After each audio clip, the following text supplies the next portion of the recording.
नमस्कार साथियों। पॉलिटी में जो आज का टॉपिक है वह है नागरिकता।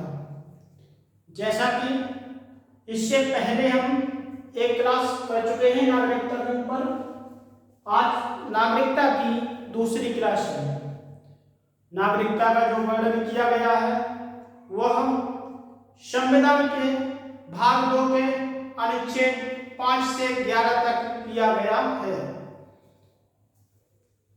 जैसा कि हमने कल अनुच्छेदों के बारे में देखा था, आज उससे आगे देखते हैं। चलिए शुरू करते हैं। नागरिकता अधिनियम।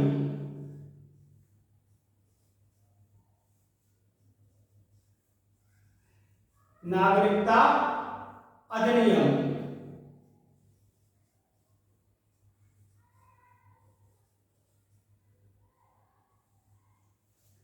नागरिकता अधिनियम 1955,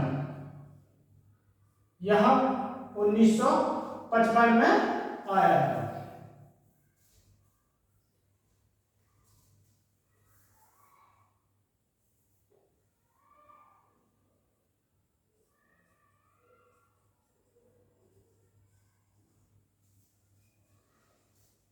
सिटीजनशिप एक्ट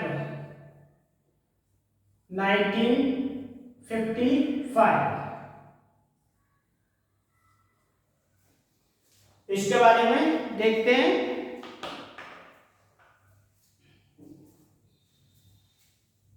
देखते हैं इसमें भारतीय संविधान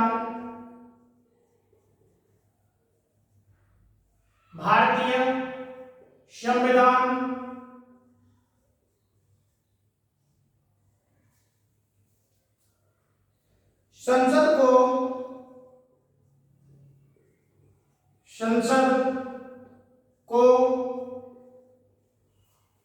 भारतीय संविधान संसद को अनुच्छेद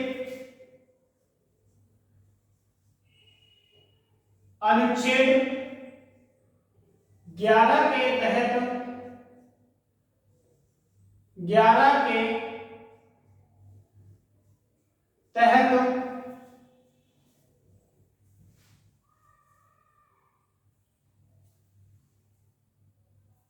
निम्न विषयों पर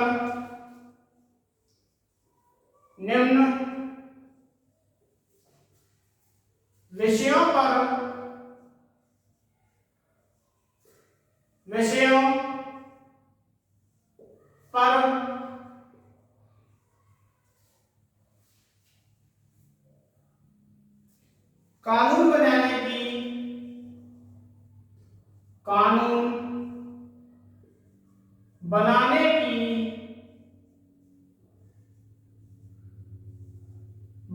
की शक्ति प्रदान करता है। शक्ति प्रदान करता है। भारतीय संविधान संसद को अनुच्छेद 11 के तहत निम्न विषयों पर अर्थात नागरिकता से संबंधित विषयों पर कानून बनाने की शक्ति प्रदान करता है।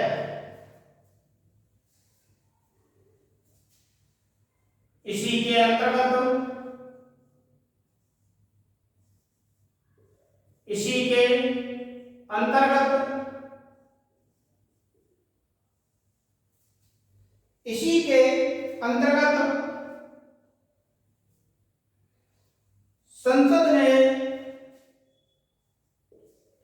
संसद ने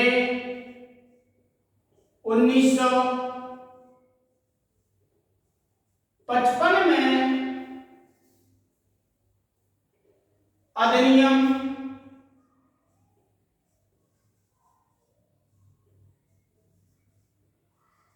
अधिनियम लागू किया।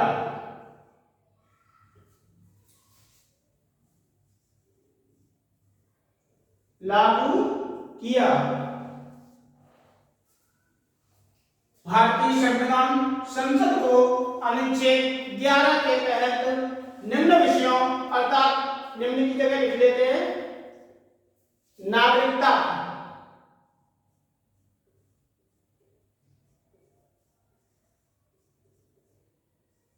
नागरिकता के विषयों पर कानून बनाने की शक्ति प्रदान करता है।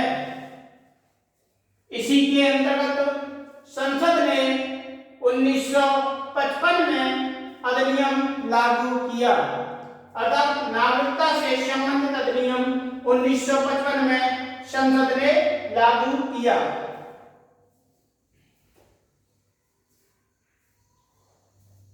इस अधिनियम में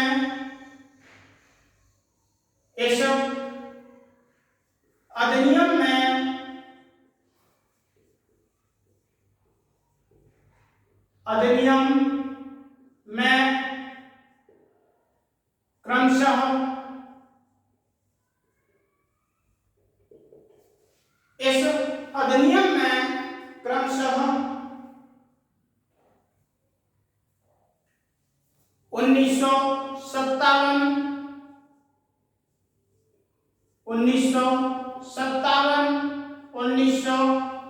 1960,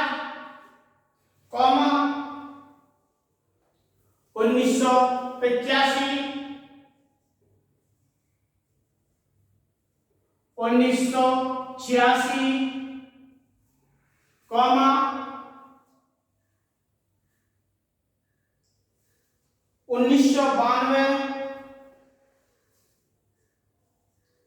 1992, 2003, 2005, 2015 व 2019 में संशोधन किया गया। संशोधन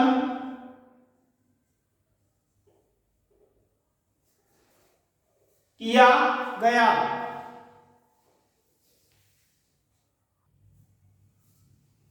संशोधन किया गया।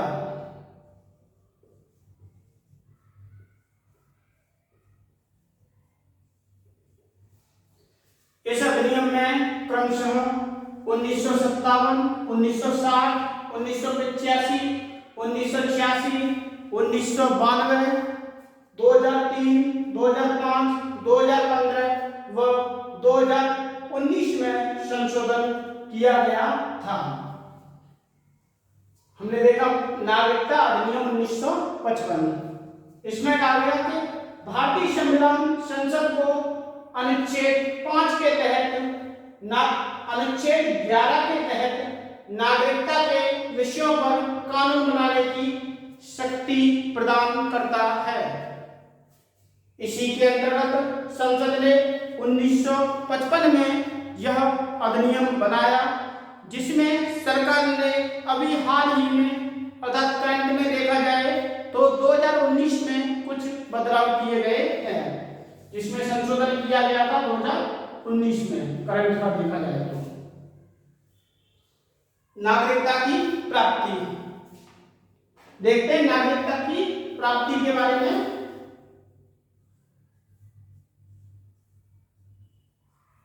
नागरिकता की प्राप्ति, नागरिकता की प्राप्ति, इसमें देखते हैं कि भारतीय नागरिकता अधिनियम भारतीय नागरिकता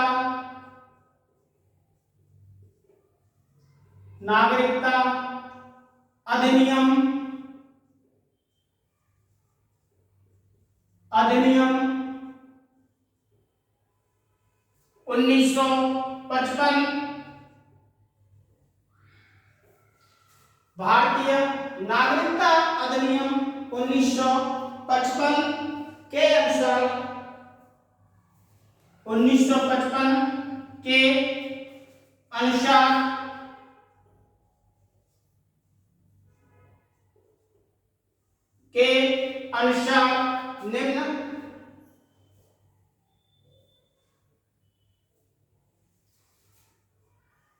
निम्न में से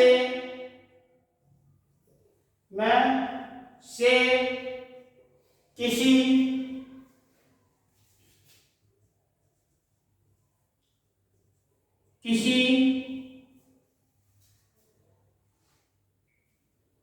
एक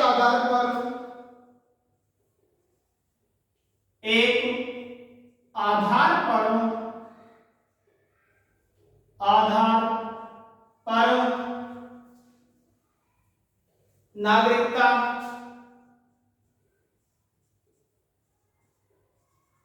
नागरिकता प्राप्त की जाती है की जा सकती है। नागरिकता की प्राप्ति भारतीय नागरिकता अधिनियम 1955 के अनुसार निम्न में से किसी एक आधार पर नागरिकता की प्राप्ति की जा सकती है, जिसमें देखते हैं हम कौन कौन से आधार हैं जिससे नागरिकता की प्राप्ति की जा सकती है।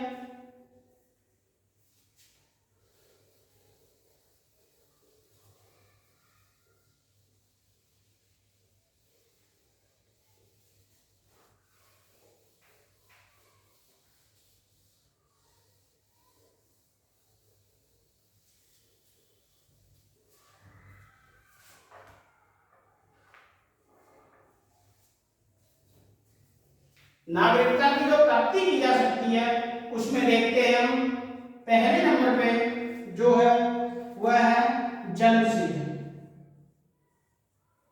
अर्थात जन्म के आधार पर।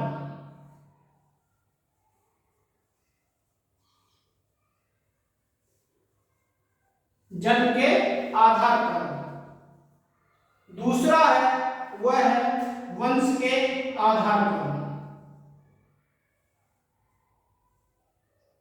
वंश के आधार पर तीसरा है जो नागरिकता प्राप्ति का वह है तीसरा पंजीकरण द्वारा। पंजीकरण द्वारा चौथा है इसी में देशीकरण द्वारा।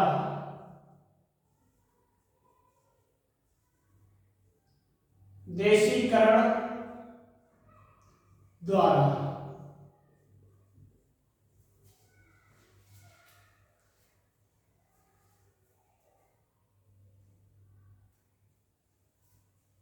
पांचवा है इसमें भूमि विस्तार। भूमि विस्तार द्वारा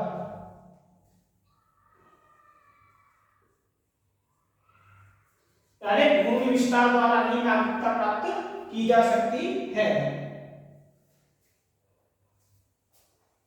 तो इसमें हम देखते हैं एक एक करके देखते हैं। इसमें पहला जो हमारा था वह था कि जन्म के आधार पर, तो इसी को देखते हैं। पहले हमने देखा इसमें नागरिकता की प्राप्ति, अर्थात नागरिकता की प्राप्ति किन किन आधार पर प्राप्त की जा सकती है। तो भारत में जो भारतीय नागरिकता अधिनियम 1955 के अनुसार निम्न में से किसी एक आधार पर नागरिकता प्राप्त की जा सकती है। जो आधार बताए हैं नागरिकता के वह हैं जन्म के आधार पर, वंश के आधार पर, पंजीकरण द्वारा और देशीकरण द्वारा तथा भूमि विस्तार द्वारा। तो इसमें जो हमारा पहला आया देखते हैं वह है जन्म के आधार पर।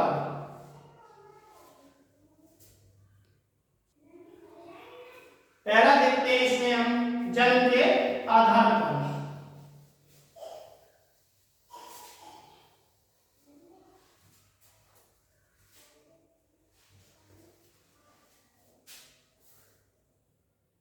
नागरिकता की जो प्राप्ति की जा सकती है वह जन्म से या जन्म के आधार पर या जन्म के आधार पर नागरिकता की प्राप्ति की जा सकती है। इसमें देखते हैं पहला पॉइंट है, इसमें देखते हैं प्रत्येक व्यक्ति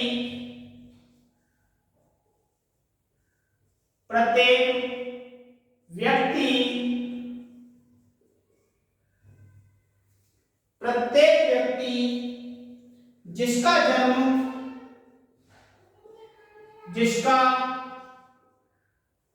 जन्म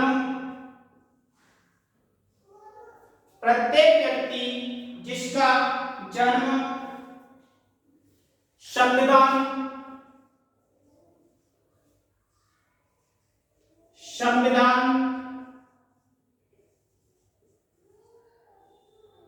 लागू होने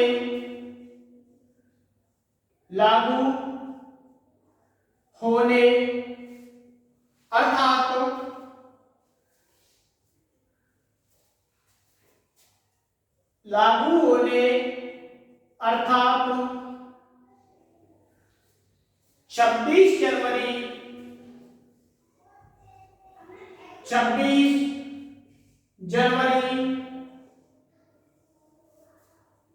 1950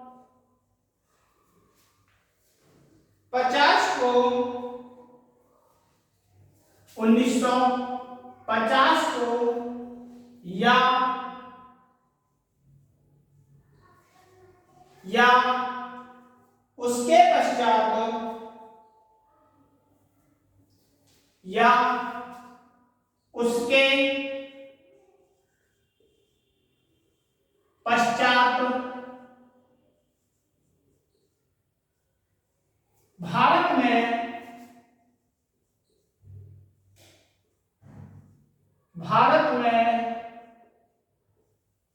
हुआ हो जन्म से या जन्म के आधार पर प्रत्येक व्यक्ति जिसका जन्म संविधान लागू होने अर्थात 26 जनवरी 1950 को या उसके पश्चात भारत में हुआ हो।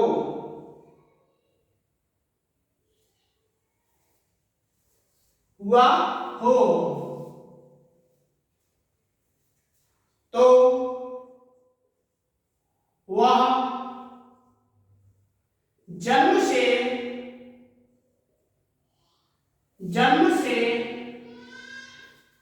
भारत का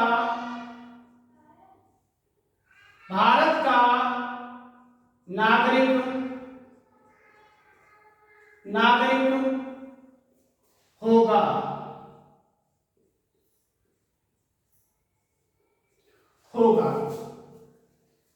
प्रत्येक व्यक्ति जिसका जन्म संविधान लागू होने अर्थात 26 जनवरी 1950 को या उसके पश्चात भारत में हुआ हो तो वह जन्म से भारत का नागरिक होगा।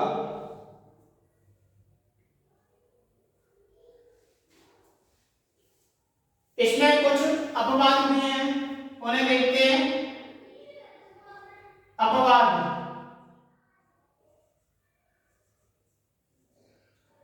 अपवाद, इसमें कुछ अपवाद भी हैं, उन्हें देखते हैं।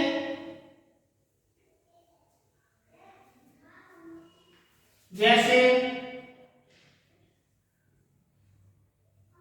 जैसे राजनयिक,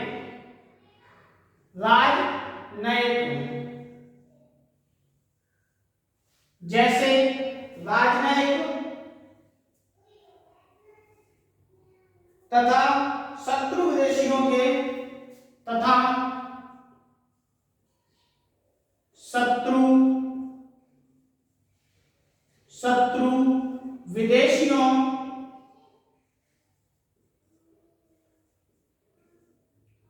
तथा शत्रु विदेशियों के शत्रु विदेशियों के बच्चे बच्चे भारत के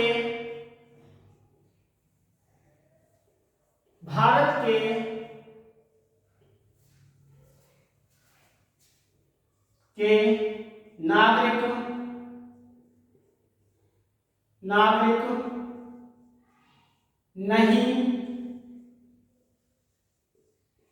नहीं माने जाएंगे।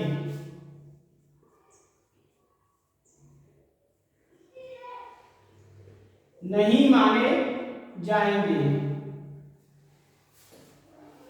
जन्म से या जन्म के आधार पे, यानी बाई बर्थ,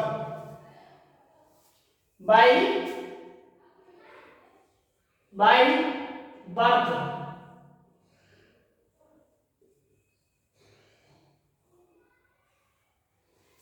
बाई बर्थ। इसमें देखते हैं, प्रत्येक व्यक्ति जिसका जन्म संविधान लागू होने अर्थात 26 जनवरी 1950 को या उसके पश्चात भारत में हुआ हो, तो वह जन्म से भारत का नागरिक होगा।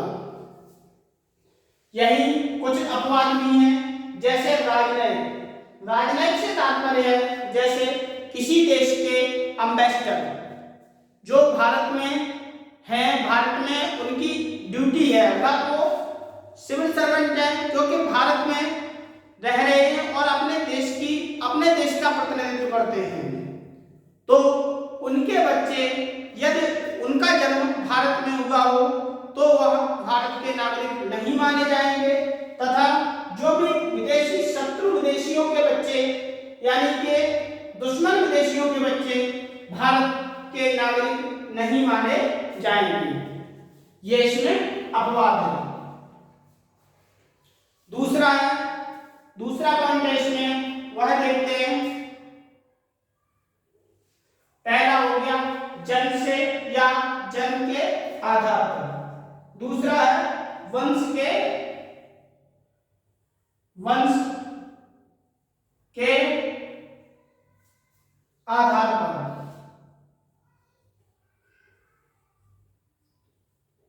वंश के आधार पर, बाई डिसेंट।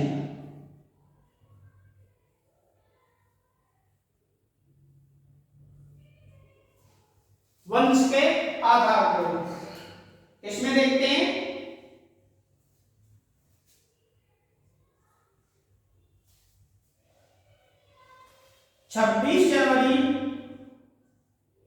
26 जनवरी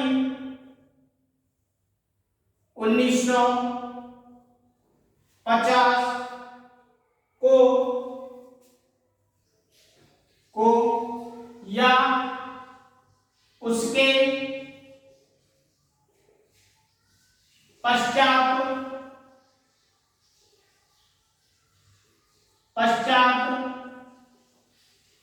26 जनवरी 1950 को या उसके पश्चात भारत के बाहर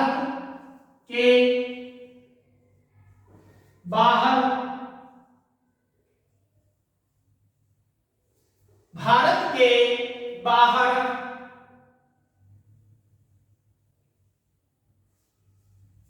जन्मा कोई भी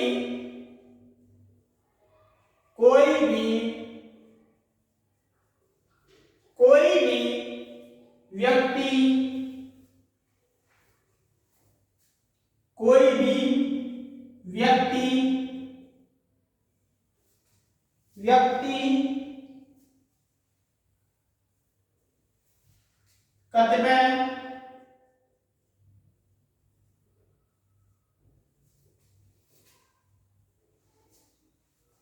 अपेक्षाओं के अधीन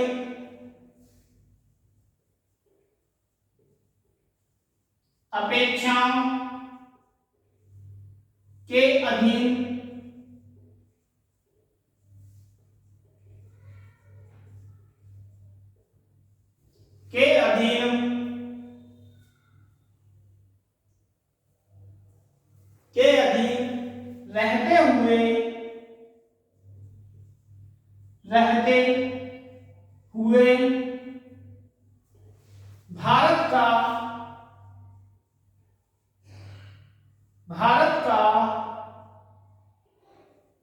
नागरिक होगा।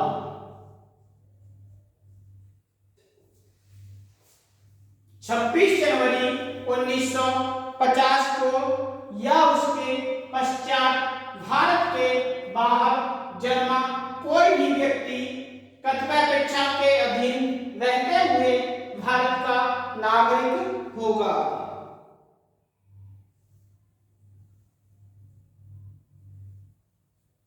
यदि उसके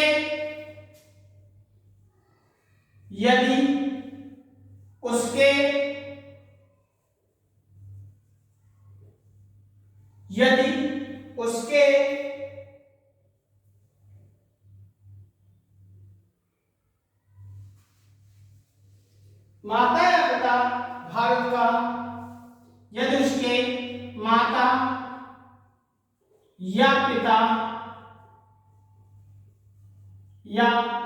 पिता भारत का नागरिक था, यदि उसके माता या पिता भारत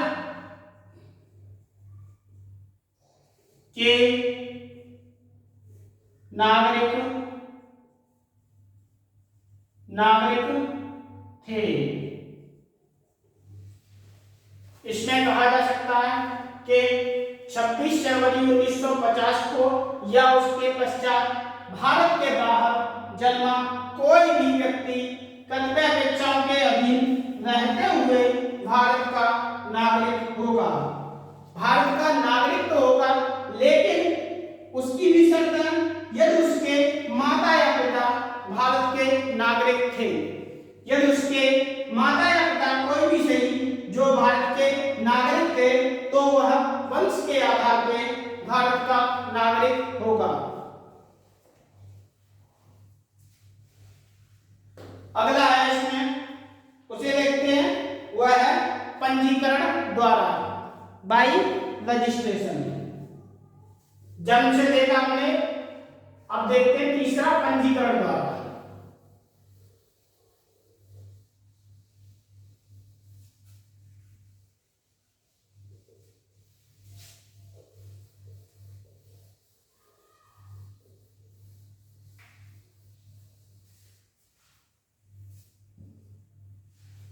तीसरा है पंजीकरण द्वारा।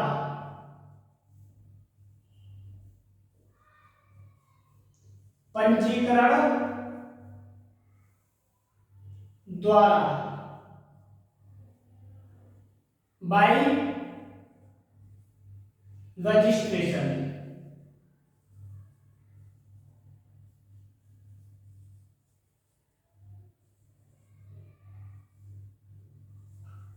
यानी भारत का नागरिक कोई भी पंजीकरण द्वारा भी भारत की नागरिकता प्राप्त की जा सकती है। इसमें है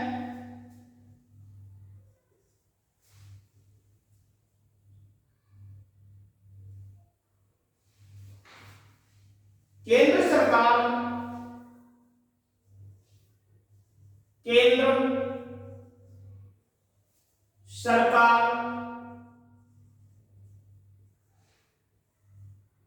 आवेदन केंद्र सरकार आवेदन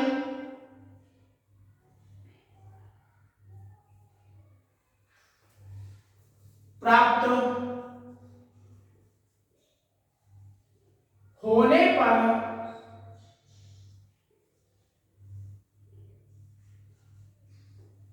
पर केंद्र सरकार आवेदन प्राप्त होने पर किसी व्यक्ति को किसी व्यक्ति को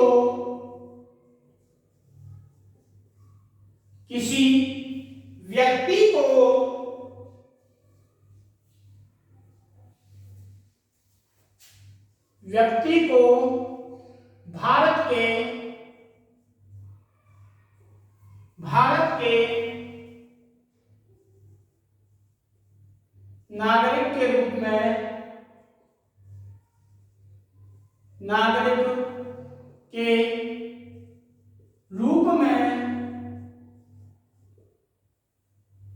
भारत के नागरिक के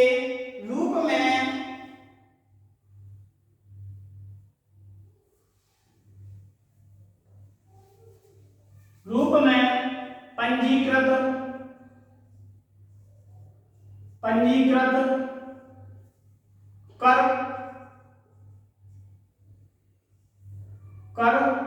सकती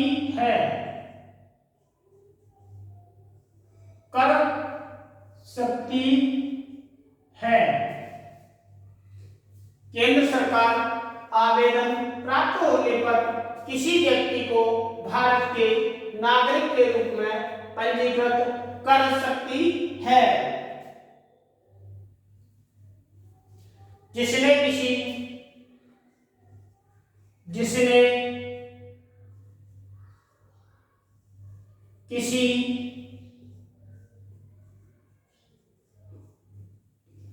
भारतीय से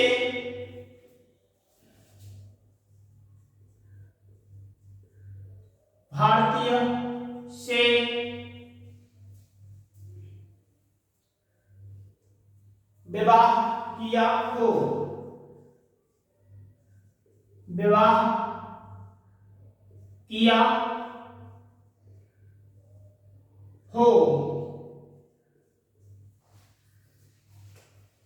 पंजीकरण द्वारा भी भारत की नागरिकता प्राप्त की जा सकती है।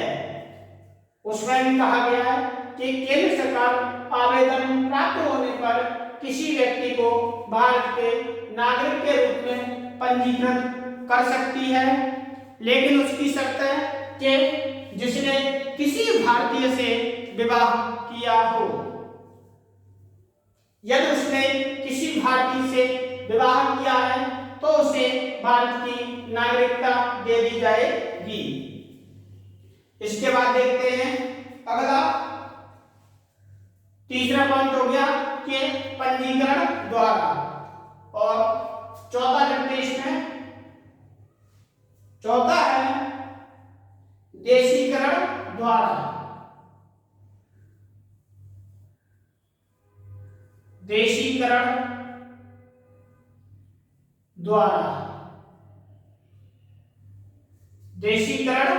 द्वारा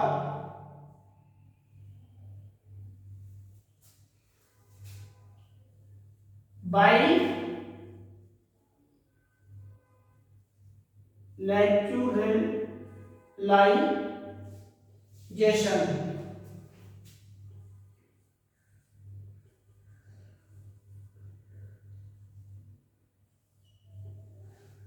देशीकरण द्वारा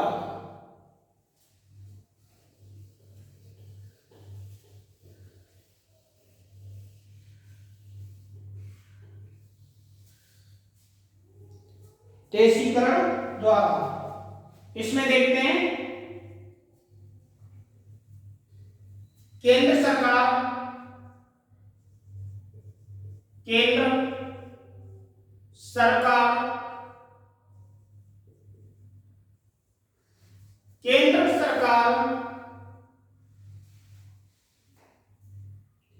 किसी विदेशी व्यक्ति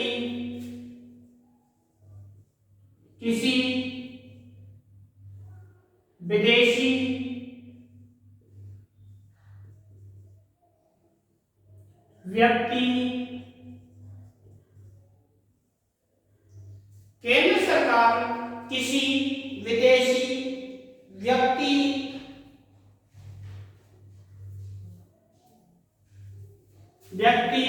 जो अवैध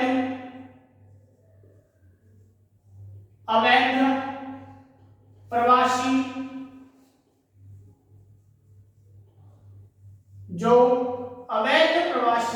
न हो।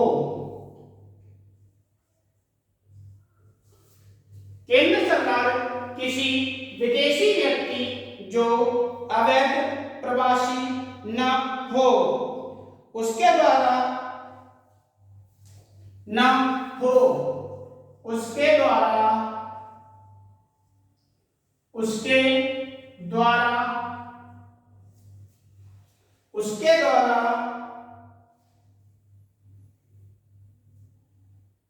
आवेदन किए जाने पर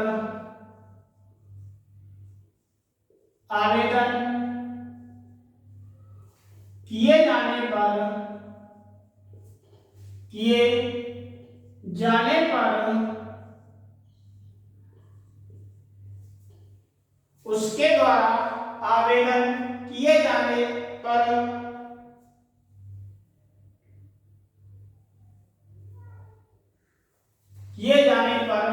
उसके देशीकरण का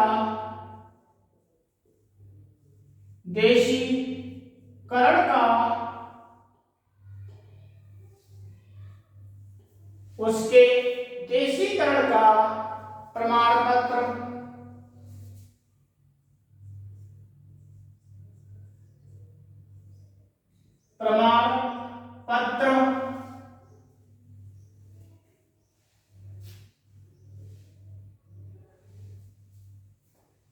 भी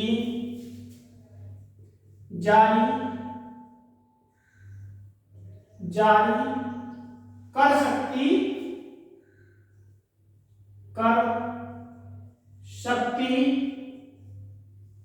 है।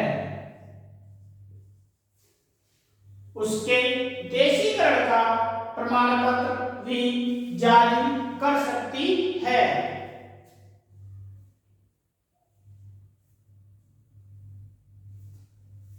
यदि वह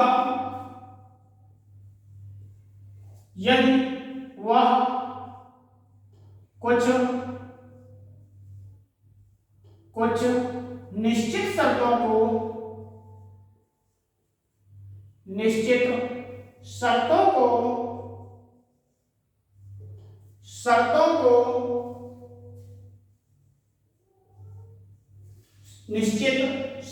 को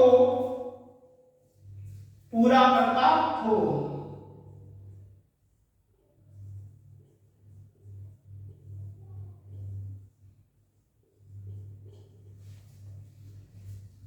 ये देखा हमने देशीकरण द्वारा कि भारत की नागरिकता देशीकरण द्वारा भी प्राप्त की जा सकती है, जिसमें केंद्र सरकार किसी विदेशी व्यक्ति हो वह अवैध प्रवासी न हो उसके द्वारा आवेदन किए जाने पर उसके देशीकरण का प्रमाण पत्र भी जारी कर सकती है, यदि वह कुछ निश्चित शर्तों को पूरा करता हो।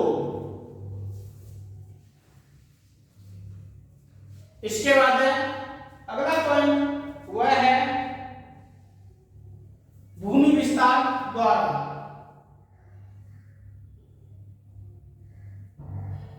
भूमि विस्तार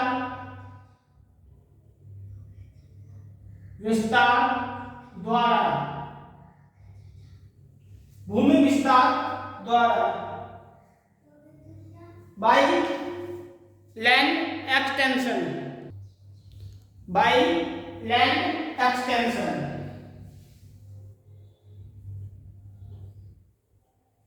बाय लैंड एक्सटेंशन।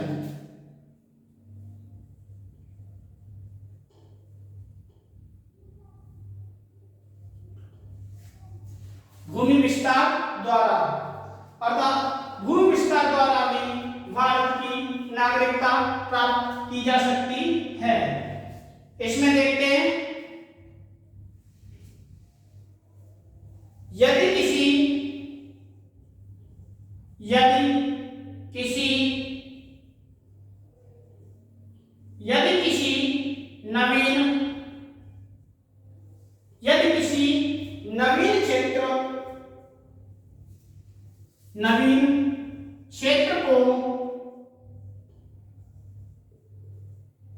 को भारत में,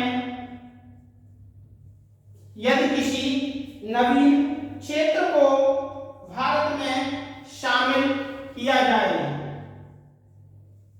भारत में शामिल किया जाए,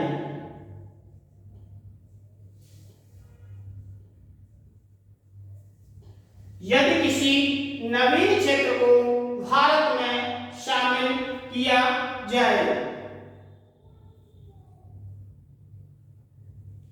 तो वहां की जनता को तो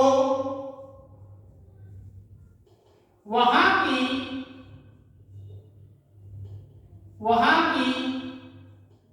जनता को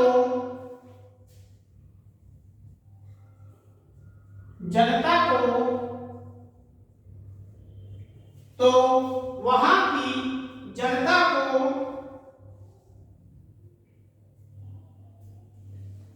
भारत की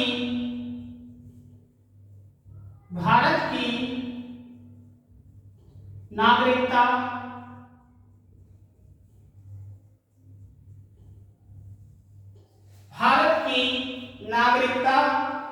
प्राप्त हो जाएगी, नागरिकता प्राप्त हो जाएगी।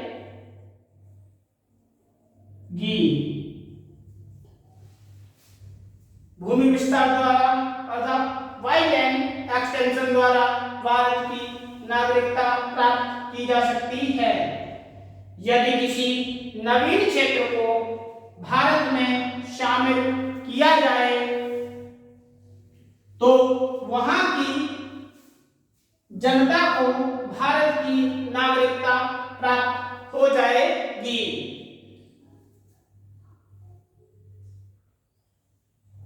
जैसे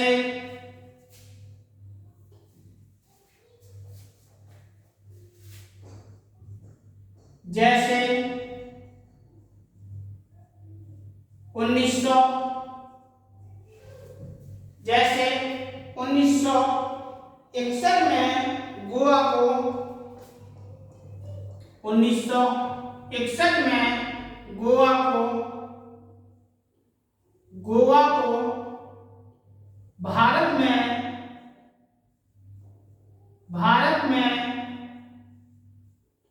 शामिल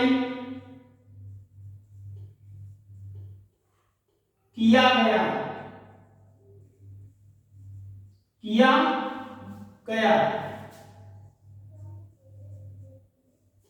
जैसे 1961 में गोवा को भारत में शामिल किया गया,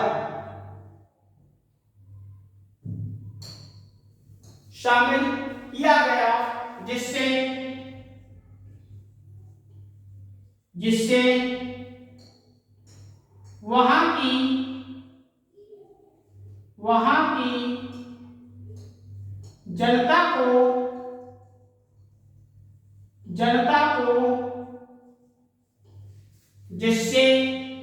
की जनता को भारत की नागरिकता प्राप्त हो गई। प्राप्त हो गई।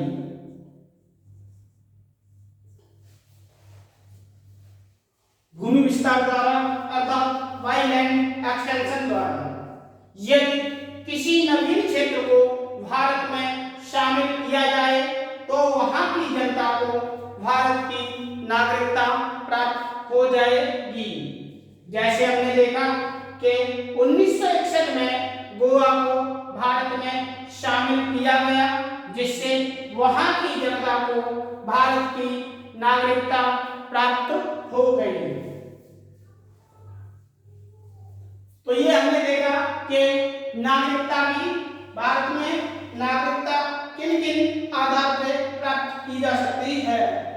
इसमें हमने देखा सबसे पहले कि जन्म के आधार पर, दूसरा देखा हमने वंश के आधार पे, तीसरा देखा पंजीकरण के आधार पे और चौथा देखा हमने देशीकरण द्वारा तथा पांचवा देखा भूमि विस्तार द्वारा।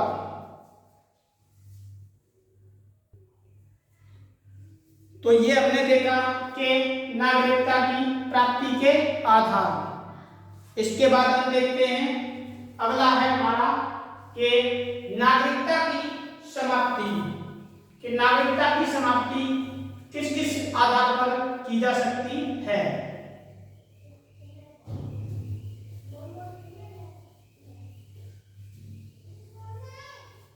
नागरिकता की समाप्ति, नागरिकता की समाप्ति के बारे में देखते हैं अभी।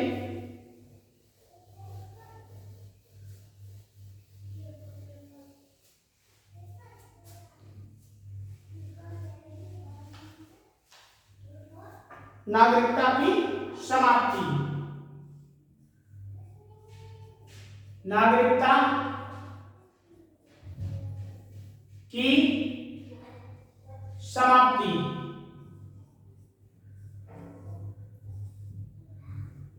नागरिकता की समाप्ति।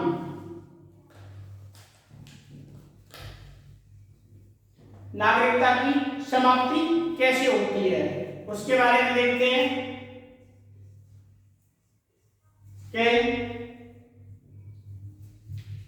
किसी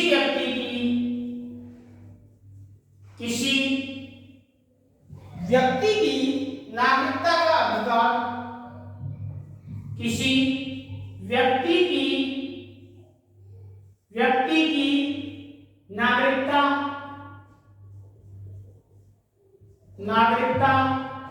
का अधिकार, किसी व्यक्ति की नागरिकता का अधिकार संसद द्वारा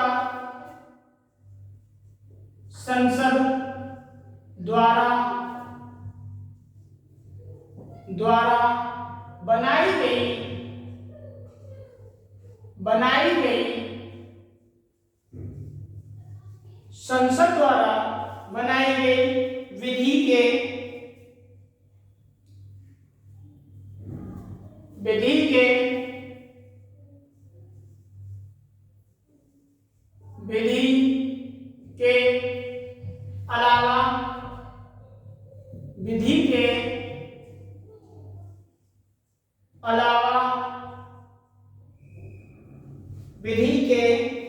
अलावा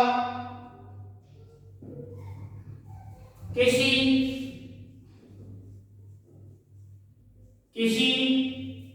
अन्य प्रकार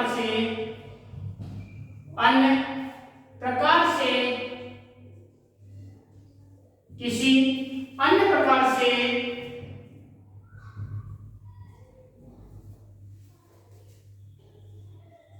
समाप्त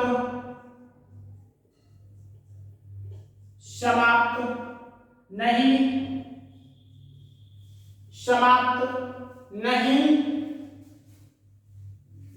किया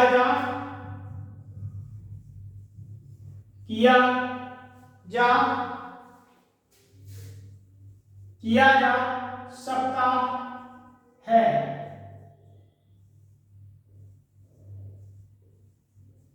किया जा सकता है।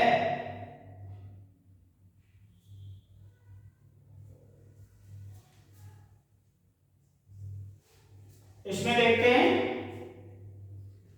भारतीय नागरिकता, भारतीय नागरिकता, भारतीय नागरिकता अधिनियम 1955 के अनुसार, भारतीय नागरिकता अधिनियम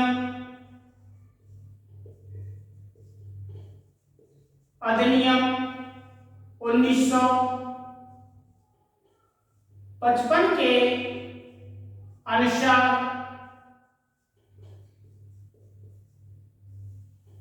भारतीय नागरिकता अधिनियम 1955 के अनुसार किसी भारतीय नागरिक की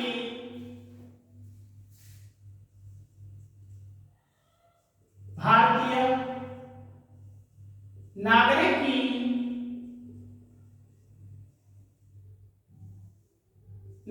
की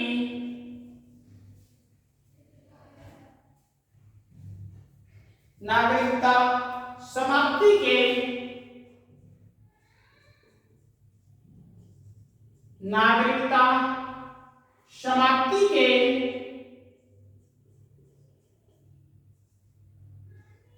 समाप्ति के 3 आधार हैं।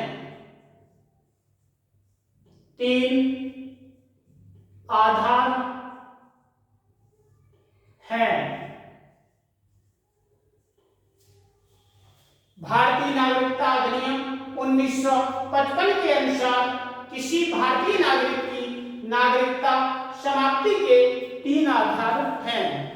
जो 3 आधार हैं उन्हें देखते हैं।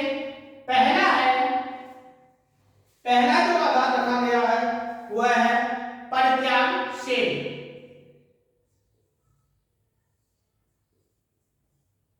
परित्याग से। दूसरा है कि विदेशी नागरिकता के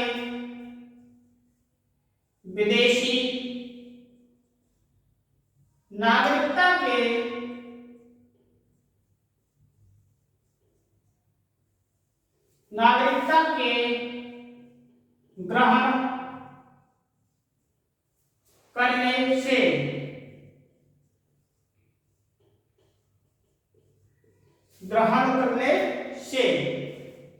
और जो तीसरा रखा गया है वह है कि वंचित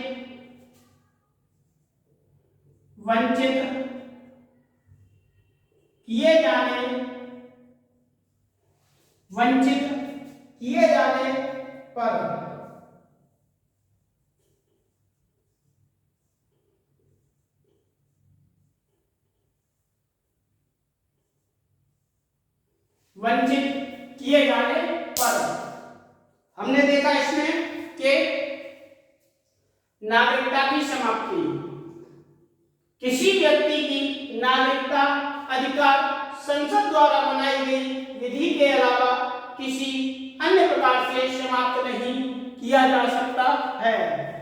जो बनाया गया है विधि के अनुसार उसमें है कि